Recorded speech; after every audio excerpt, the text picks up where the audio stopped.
Hey everybody, Jake here. So I played this game recently, and it was probably the luckiest I can remember getting in a game of Dominion in the recent in recent history. So I thought the world needed to know, and thankfully I was recording it. So if you're into that kind of thing, you can watch it and watch me get stupid lucky and see this board play out.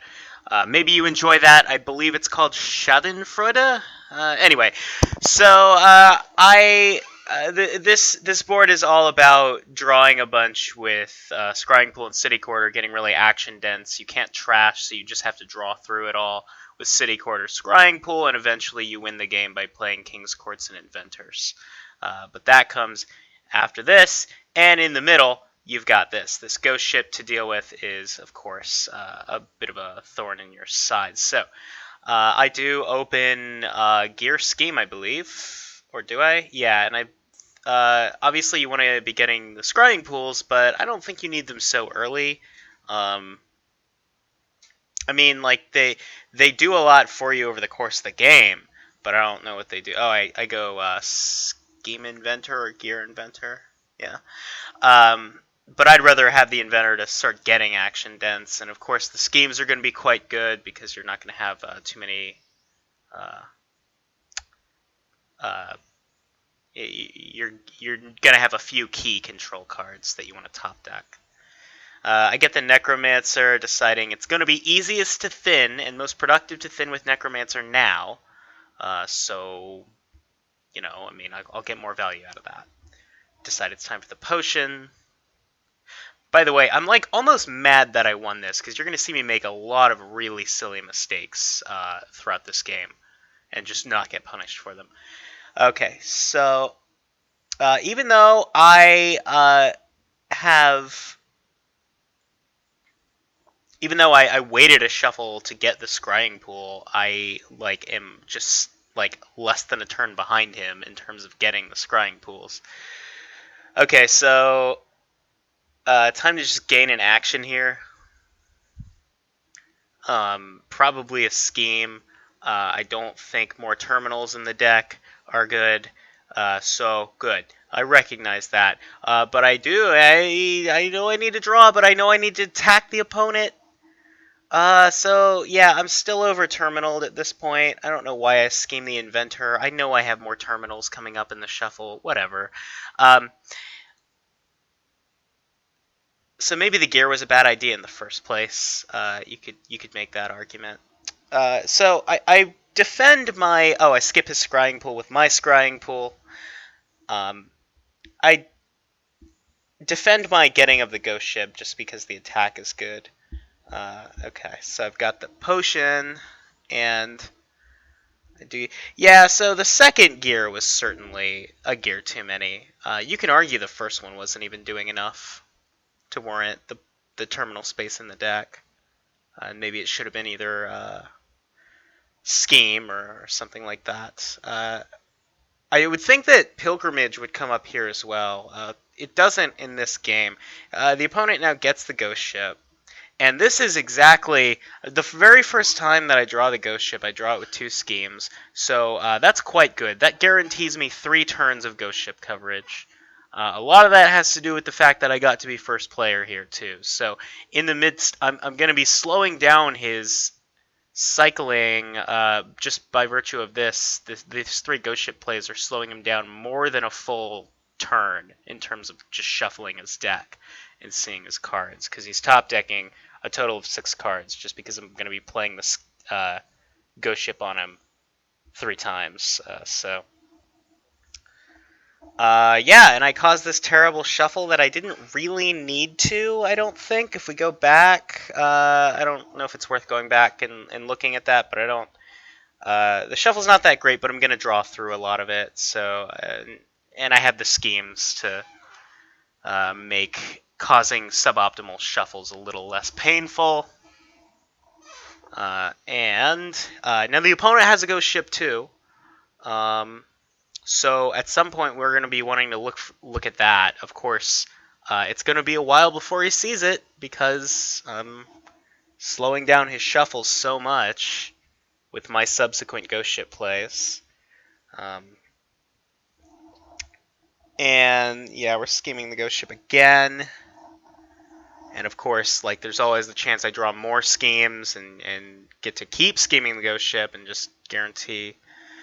So yeah, I mean, I probably needed to buy a city quarter before this. I buy the city quarter right at the top of a shuffle, which is the worst time to buy a card that costs a lot of debt, like City Quarter, because you're going to have the debt and you're not going to see the City Quarter just yet. You want to buy them at the bottom. And, okay, just this beautiful moment right here. The Ghost Ship is the very bottom card of his deck, and I skip it with my Scrying Pool. So, and did you see that? I play my next Scrying Pool, and his Ghost Ship is the top card of the next shuffle, and I skip it again. And I just feel really bad for the guy at this point, so not bad enough to stop, certainly. And there was no real reason for me to keep drawing through all this and cause this terrible shuffle, but I did do that. So you're welcome, me, for next turn not being great. Of course, the schemes are saving the day and making sure I don't miss the ghost ship attack. And of course, I'm drawing through a lot of it too. So I've got my second city quarter now, so things are not so bad. This is a pretty good starting hand to draw here.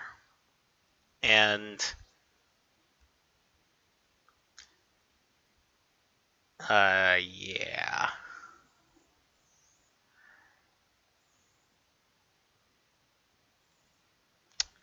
So next up we're playing the city quarter, and you can kind of see how things are progressing from here. It's going to be time pretty soon to get a second inventor, and after we have that second inventor, it's going to be time to start getting a King's Court. Obviously, I mean, maybe we went to King's Court before that. It's just kind of hard to get it unless you draw 7 coppers, which you can do here.